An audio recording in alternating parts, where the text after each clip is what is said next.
what's happening, Wargamers? It is Leland here with another video for you. I'm doing something a little bit different. I mean, I've done a couple of these in the past, but this is going to sort of be a double duty video here.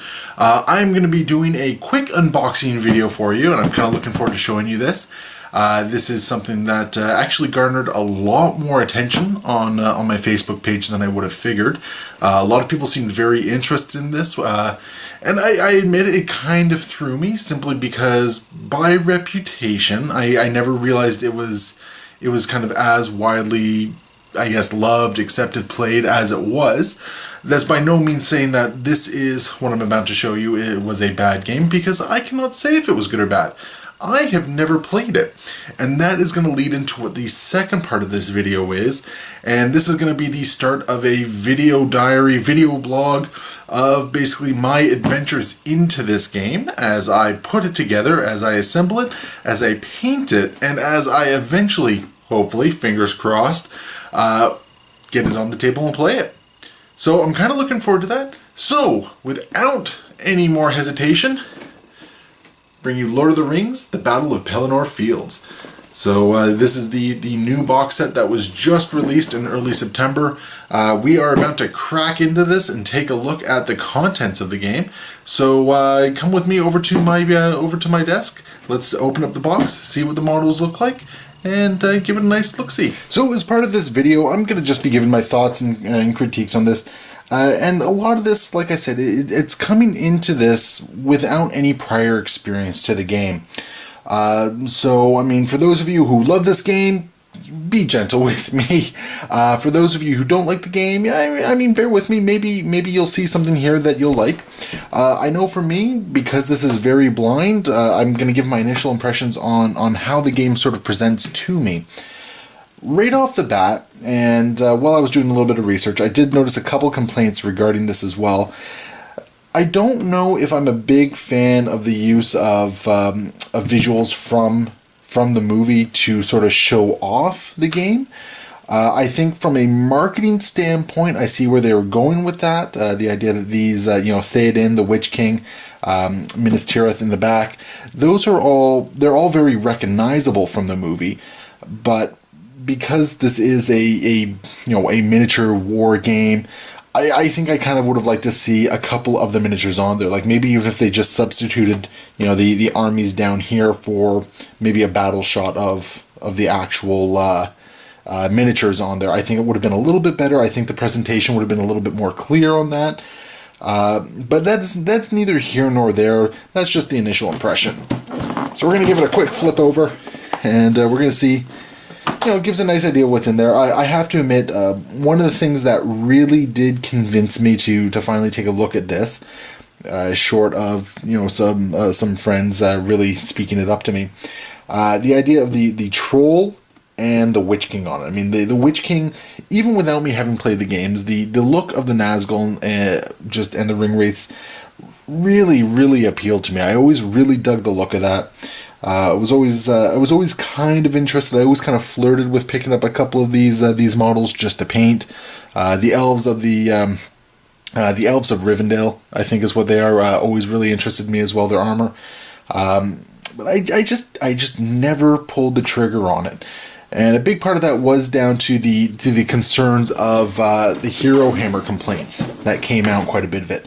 My understanding was always that the heroes kind of played a little bit too much of a focus or an influence on the outcome of the game, and as a result, they really made the smaller units just feel a little bit less significant in the game. Now, again, that was my understanding. I have been told that apparently that has been addressed and fixed, and it's not an issue anymore.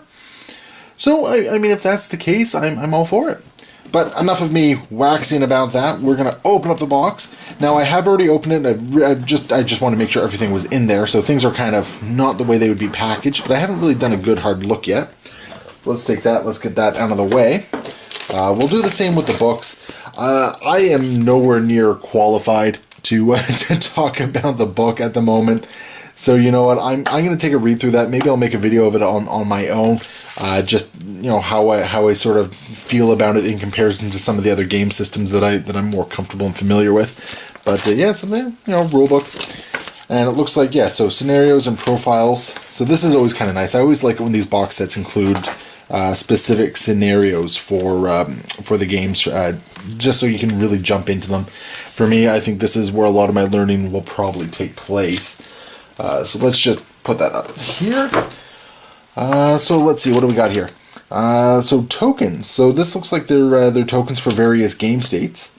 Okay, and it looks like they got some for... I don't know if these are for both sides or what. Kind of neat. I'm starting to see more games include tokens outside of board games. You know, I can't say I'm opposed to it. I think the idea of having these on the table just really give you a nice little bit of extra... Oh, sorry, I just knocked the camera there. A nice little extra reminder about what's going on. Some of these games get so busy that it's very easy to forget what's happening. It's very easy to forget, you know, did we do that combat, or, you know, what ability went off over here. So you know what? I like that. Token's really nice. You're not going to complain about them. You don't have to use them if you don't want to, but they're nice. Bases. We know what bases look like. Another big base. Multiple dice. I'm going to assume the color coordinating there is set of dice for each faction. But, I mean, D6s are plentiful, so no worries there. Some range rulers. And it looks like, yeah, so different artwork for each range ruler here. These actually I've really been liking. I don't know if these were a staple of the older Middle-earth, Lord of the Rings strategy game or not. But I know newer Games Workshop product, a lot of their box sets have been including the clear range ruler. I've seen the clear range ruler in some other games as well. I like it. I mean, it doesn't quite have the same effect as the old whipsticks. For some of you older gamers who remember the whipsticks. I mean, because you can't whip your friends with them. But having something that you can see through to get actually a clear indication of the measurements, where you can actually place it over the model and take a look. You know, I like these. Always a welcome addition, so I'm not going to complain about that. So the models themselves, so what do we got here? It looks like these are... So it looks like we got... Are these the... Yeah, so these must be the Mornin orcs. Mornin? I think I'm pronouncing that right. And, okay, so this is interesting. They all look to be single pieces, so no assembly. Pretty good for a starter box set. I have no clue about optimization, so I don't know if what I'm seeing here is actually really solid or not. But the variety is rather nice. I like seeing some of the pike, spear, trident type guys. I like seeing some of the close combat guys. I do have an understanding that the type of weapon you're using does have a big impact on the game itself. So the variety, you know, I kind of like that. And let's see here. How many of these do we got? It looks like we got a couple. Oh, this one's stuck together. So let's see. We got another unit. Yeah, another unit of the Mornin orcs and another unit of the Mornin orcs. So we got at least 3. And I think that's what we got for the Mornin orcs. Okay. So now we're moving on to, it looks like the men of Rohan. And once again, nice selection of weapons. Got some shields there. I can't say I've ever, I don't think I've ever come across them doing the shields this way, where they have the open hole there. Oh, okay, I see. So it looks like they have the cap there that just goes through the hole. That's kind of nice. That's a nice, easy way of putting it together. Okay, yeah, I like that. Got the variation on that. Okay, fantastic. So let's see, how many of these do we have? Do we just have the one? Yeah, so it looks like we just have the one of the Men of Rohan. I'll correct that later if I find some more. So let's see, what do we got next? We have, it looks like these are the mounted soldiers of Rohan. So once again, we got the shields with those, the neat holes on it. Got some bows, swords, spears. You know, the detail on these models, given their age, because I do know that these are quite old. Yeah, there we go, 2002. These are actually pretty solid details, given the age of them. I am rather impressed. The scale looks a little bit smaller than I'm used to working with. Oh, geez. I already got a casualty. This guy's sword broke. That's not good. I'm going to have to fix that. Yeah, I'm not used to using models of this particular size, but, I mean, one adapts. So let's see, what else we got? So we got the horses. that they come with. And nice dynamic horses, got some good movement on there. I have to admit, I loathe painting horses, so can't say I'm too excited about painting these up, but you know, they're there, and I'll get them done eventually. Let's see, we're going to leave that one for now, and we're going to move on to... okay, so this looks to be the Army of the Dead, and from what I understand, this was getting a lot of positive buzz. So you know, we got the Army of the Dead that come in, kind of save the day after the Oliphants show up, and the Riders of Rohan kind of stumble against that. So again, all for the most part single pieces, couple weapon shield variants. I'm digging them. They're nice. They're getting across the fact that these are old ancient warriors and whatnot. These are going to be a breeze to paint. Kind of looking forward to that.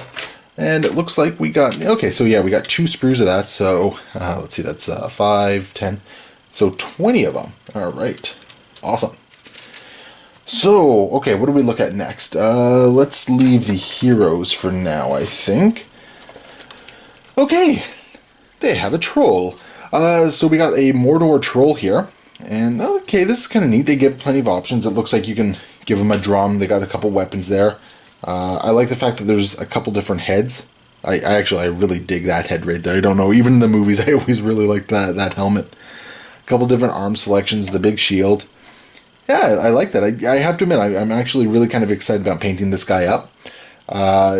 Just because, I mean, it's outside my wheelhouse. It's something a little bit different.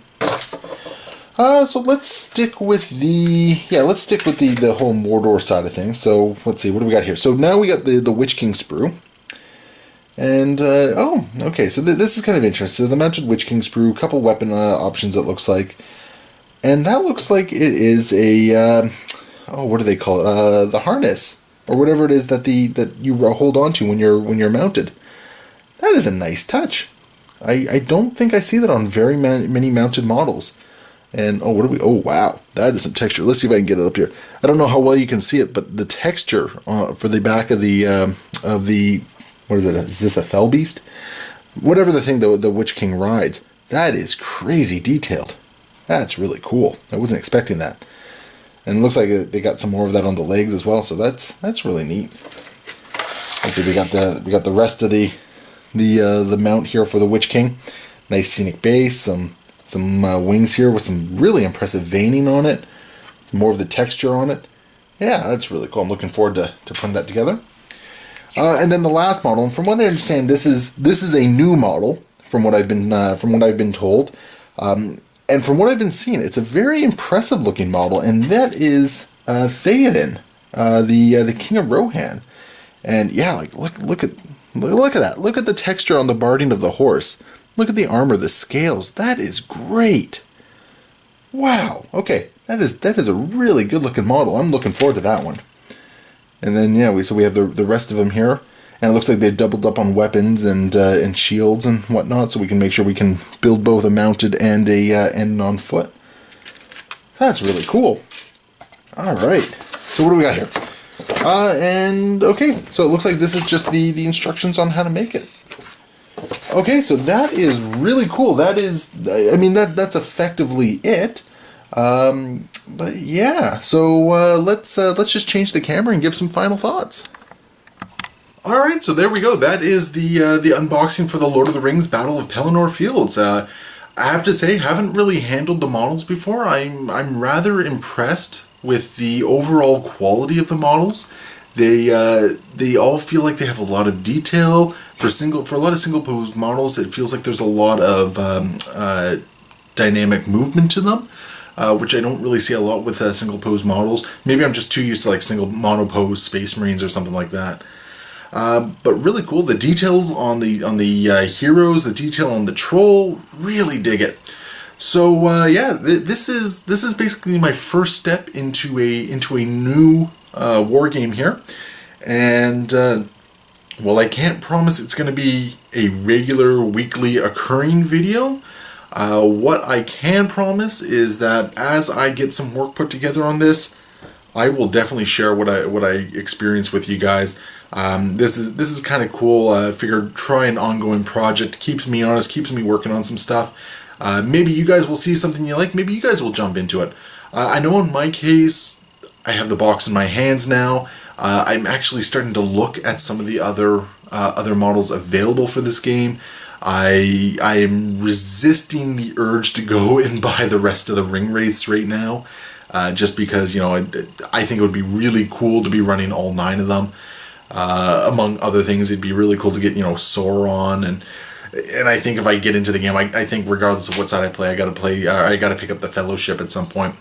But if it's not clear yet, I am going to be throwing my hat in with the Dark Lord this one, because you know what? Sauron did nothing wrong. Alright? Celeborn or whatever, Glorfindel or whoever it was, he went off, made all these fancy pretty rings for, you know, the men, the dwarves, the elves and whatnot. Sauron got jack all. He made himself one ring, everyone else got mad at him. So you know what? He did nothing wrong. He got the raw deal. I'm signing on to the Dark Lord. I am going to help out the forces of Mordor on this one. And I am going to take the orcs to the battlefield. And I am going to probably fail horribly because I don't know what I'm doing just yet. But hopefully you guys join me along for this journey. I think I'm going to have a lot of fun with it. Hopefully you guys have a lot of fun playing along. And, excuse me. And you know what? If you guys are doing the same thing, if you guys are getting into this game, or, you know, maybe you're getting back into it, let me know. Tell me about this in the comments. Share your pictures of your army with me. You can go hit up my Facebook page. You know, just look up Aegisbrand Studios or Painting by Leland Martell. And I would love to see your work. I'd love to see what's going on with that. And if you have any advice for getting into the game, I'd love to even hear that as well. So, if you like what you see, definitely hit that like button. That helps encourage me to get some more content down there. The more I grow, the more I can justify doing this. Be sure to leave some comments, and, you know, if you could, hit that subscribe button, because that is probably some of the best feedback I can get right there. If you like what you're seeing and you hit that subscribe, I know what type of content to keep doing, because I can check out those metrics, and that's huge. And I want to keep making content that people want to see. I don't want to just throw whatever's up there. So that's it. That's everything. That is the Battle of Pelennor Fields. I'm excited about this. Hopefully you guys are excited about this. Join me on the next video, which is probably going to be me assembling everything, and, you know, maybe just sharing some thoughts as I go through. Maybe I'll try to, like, flip through the book before then, and as I build things, you know, talk about maybe my impressions on the rule set in the book and how it compares to what I'm comfortable and familiar with. So that's everything. Happy wargaming.